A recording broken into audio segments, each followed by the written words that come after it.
Hey everybody, it's the Free Speech Warrior coming to you guerrilla style. I'm driving down the road. I know I touched on this topic earlier in the morning, but apparently this is being reported now through mainstream outlets like CNBC, the Nord Stream 1 and the Nord Stream 2, which provides gas from Russia to Europe, has been apparently sabotaged, it looks like, and the pressure is down. And why is that important? Well, the Europeans are facing a big gas crunch ever since this war in Ukraine started. Europe gets the majority of its gas from Russia. Winter is coming pretty soon. Winter is coming, and people are going to need gas to stay warm. There's already reports about a slew of bankruptcies coming in Germany, in France. Businesses are going to be shutting down. They just can't afford the heating bills. They can't afford it, and they need that gas from Russia. So there's a lot of pressure inside of Europe.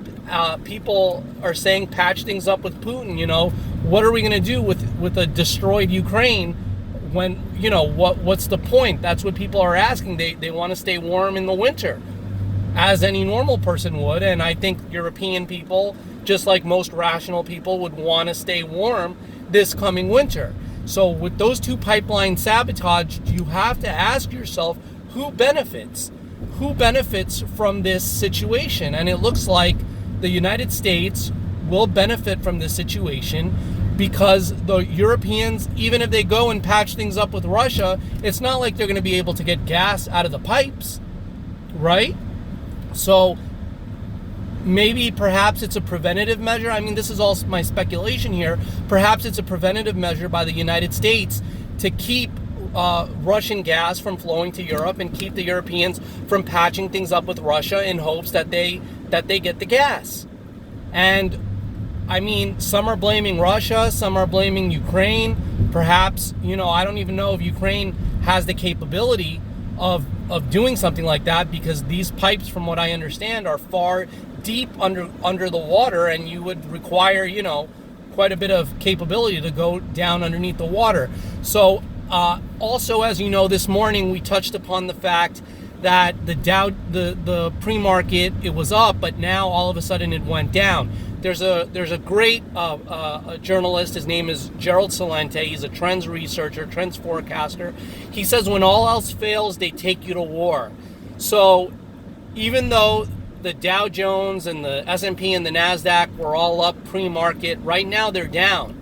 And it just broke the psychological barrier of 30,000 the other day. And now it looks like we're going to get down and break below 29,000. So things are getting bad. You have to understand, when you see all these world events, they're directly tied in with the economy. And the United States, being the number one economy in the world, some people would say China's going to take that pretty soon. But still, the United States is the most powerful country in the world, with the most, powerful economy in the world. So the United States, it looks like it's doing everything it can to make sure that they don't go down in history as an empire, a lost empire. And it looks like it would even take to pissing off the Europeans. Now, I don't know what the European reaction is going to be, but if the Europeans think it's the Americans that are causing them to freeze to death, I don't think that they would like that very much. But anyway, who knows what's going to happen? It's really difficult to predict second by second. So I'm going to keep you updated with the latest developments. Right now, the stock market is not doing too well.